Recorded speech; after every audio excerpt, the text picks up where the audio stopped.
Hey everyone, my name is Teacher Grant, and today we're going to tackle a common but tricky topic. The difference between the ed and the ing, like the jumped versus jumping, or bored versus boring. We're gonna get into it so you guys know how to better communicate those words. Let's get into it, guys.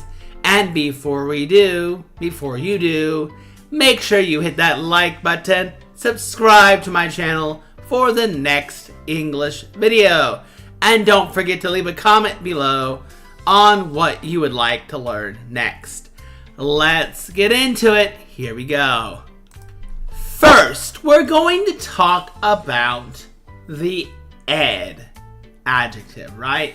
We're going to talk about adjectives that end in ed, ed.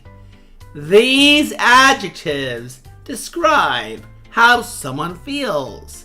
They are used to express emotion, whether you're happy, sad, etc., right? So they are used to express emotions or feelings of a person or an animal. For example, I am bored. I am bored. Don't be confused and say I am boring. Otherwise, you're describing yourself. And if you're trying to describe that you are bored of something, if you say that you're boring, then it might sound strange coming from the person who is listening to what you just said. So, I am bored means that you feel bored. If you say I am boring, you're describing the type of person you are. She is excited. Again, you're describing an emotion and a feeling. So you're describing her emotion or feeling. This means she feels excited. Alright? She feels excited. They are confused. They are confused. This means they feel confused. If you said confusing, it would just make them feel confused. How are they confusing? When you're trying to describe the feeling, they are confused. Here are another set of examples with the ed adjective.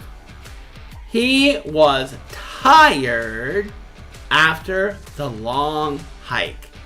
He was tired after the long hike.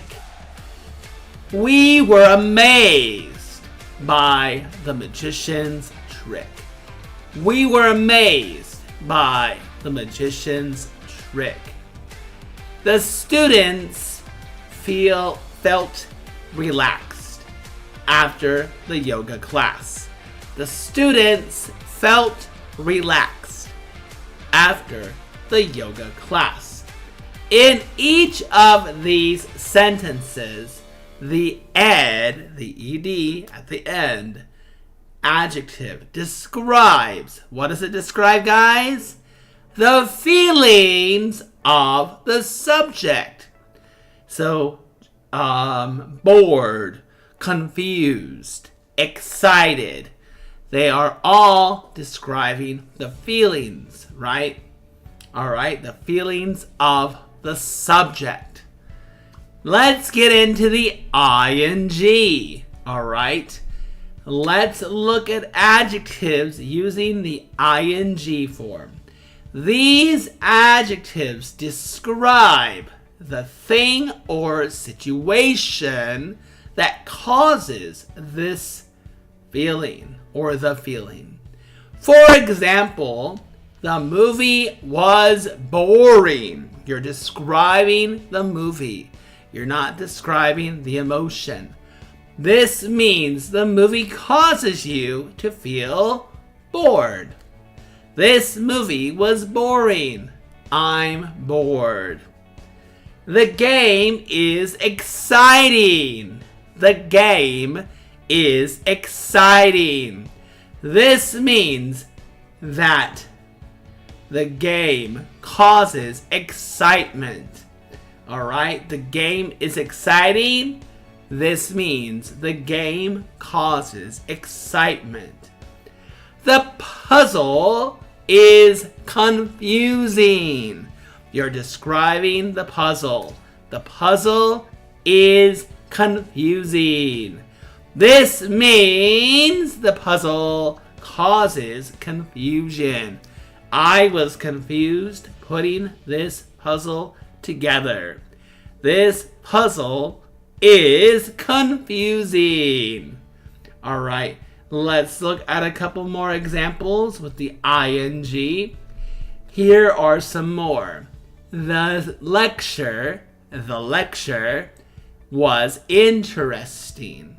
The lecture was interesting. The news was surprising. The news was surprising. The roller coaster was exciting. The roller coaster was exciting.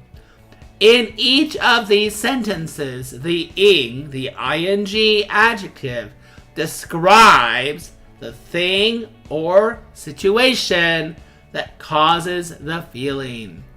So let's compare the ed and the ing. Let's compare the ed and the ing, the ed and the ing.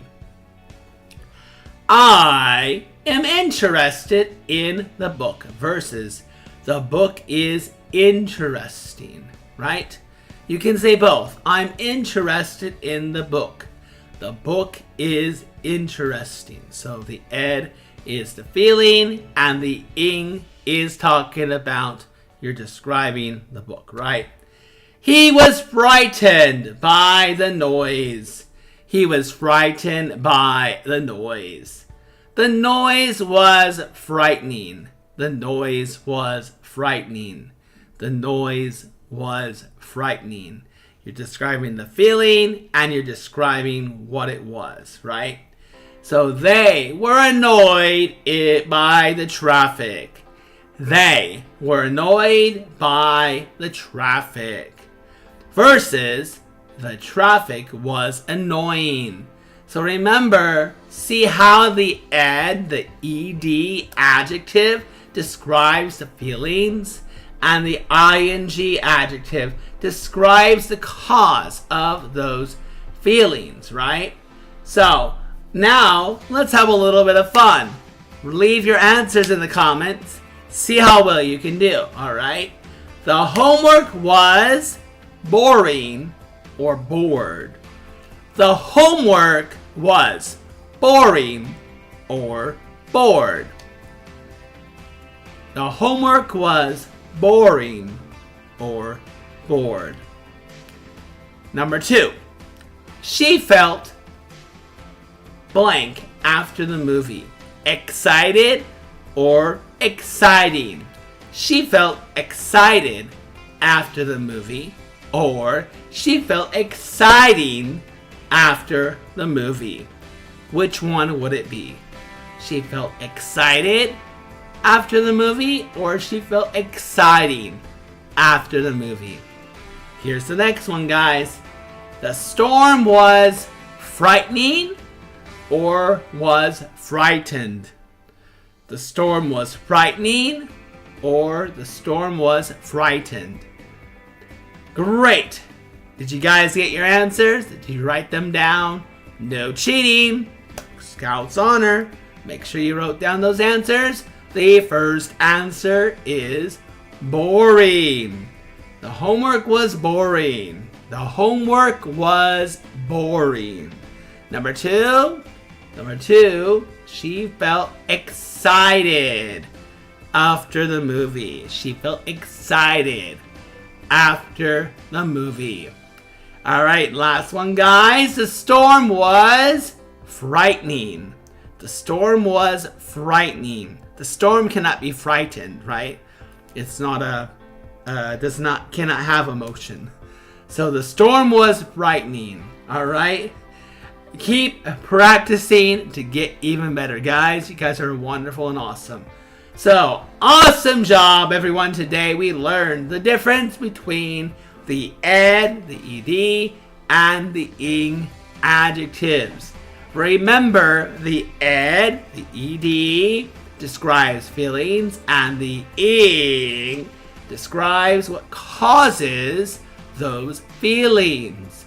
Keep practicing, and soon you'll be a pro, and you won't have to ever think about what it is. The ed, the ing, the ed. Nothing will ever confuse you again until the next lesson, of course. So, if you found this video helpful, give it a thumbs up, share it with your friends, and don't forget to subscribe for more fun English lessons. Love you all, and I'll see you next time. Bye-bye.